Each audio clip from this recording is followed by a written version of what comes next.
परमेश्वर के नाम की महिमा हो। इस सुंदर सुबह में मेरे सभी प्रिय श्रोताओं को मेरा स्नेह वंदन।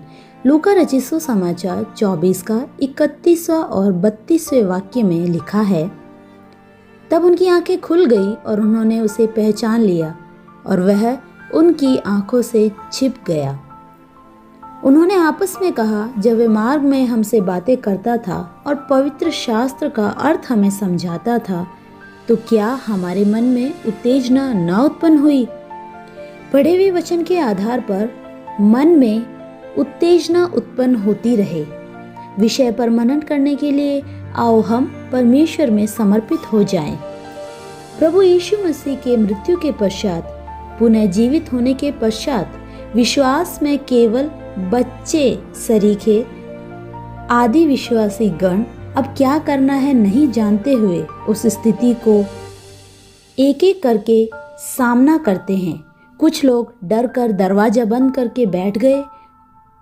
कुछ लोग जो कुछ भी हुआ उसका मर्म न समझ पाने के दुख में थे, और कुछ लोग कब्र के पास जाकर खाली कब्र को देखकर वापस आ गए। उनमें से 2 जन यहाँ एमोस गांव की तरफ जा रहे थे। इस वक्त जो कुछ भी घटा, इस घटना के बारे में हम यहाँ पढ़ रहे हैं। इन दोनों यात्रियों के जीवन के अनुभव को यदि हम देखें, उन दिनों जो भी घटनाएं वहाँ हुई, वह घटनाएं उनके मन और शरीर को पूरी तरीके से झकझोरने वाली थी। प्रियो, यहाँ पर एक संदेश है। सच्चाई को यदि अच्छे से नहीं पहचाना तो मन धैर्य प्राप्त करने के बजाय हार जाएगा। निदान प्राप्त करने की बजाय शंका को ले चलने वाले बन जाएंगे।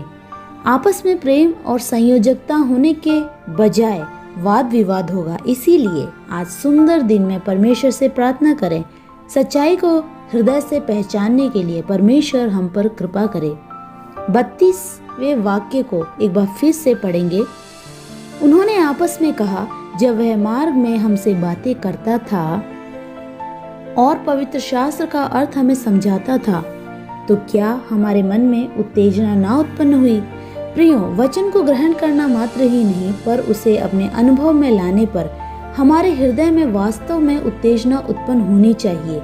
वही उत्तेजना हमें सच्चाई को, विश्वास को, धीरता को, हर बात की गहराई को, सब कुछ पहचानने की प्रेरणा हमें देता है। प्रियो, हमारे आसपास जो भी चल रहा है, यह हमारे साथ जो हमारी मदद करते हैं, उनके जीवन की परिस्थितियों को, उनके जीवन की सच्चाई को जानकर क्या हमारा हृदय उत्तेजित होता है?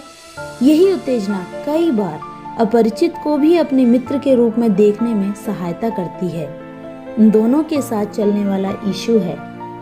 यह वह नहीं जानते थे, फिर भी उसे उत्तेजना के कारण वह उनसे कहते हैं कि दिन ढल गया है, तुम हमारे साथ यहाँ ठहर जाओ।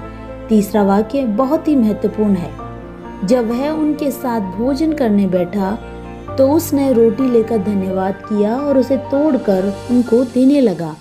असल में यहाँ पर यीशु को वहाँ रुकने के लिए निमंत्रण इन दोनों ने दिया था, लेकिन यहाँ यीशु ने रोटी लेकर धन्यवाद किया और उसे तोड़कर उनको देने लगा।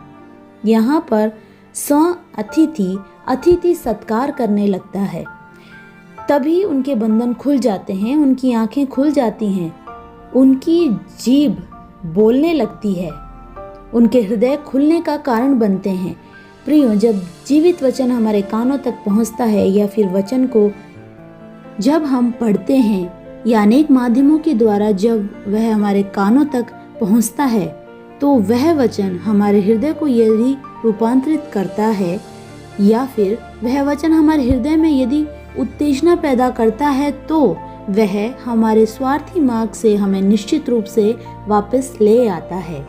परमेश्वर की इच्छा के केंद्र स्थान पर वह हमें निश्चित रूप से ले आता है। इसीलिए आज इस दिन के समय एक बंटवारे के लिए तैयार हो जाएं। आपस में तर्क वितर्क कर, वाद विवाद कर, बात को बढ़ाए बिना शांति से बात करें। प्रियो, हमारी इस यात्रा में आश्वासन देने के लिए परमेश्वर हमारे साथ है। उन सब का उत्तर देने के लिए हमारा सहयात्री परमेश्वर हमारे साथ है। वो यीशु हमारे हृदय को रूपांतरित करेगा, हमें वापस लाएगा। इसीलिए उसे परमेश्वर को उस पवित्र आत्मा का स्वागत करें। जैसा गीतकार ने कहा है, welcome Holi spirit.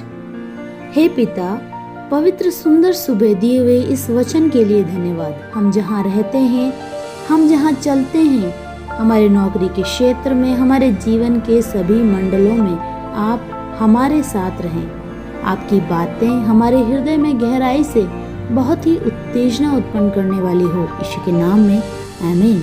Have a blessed day.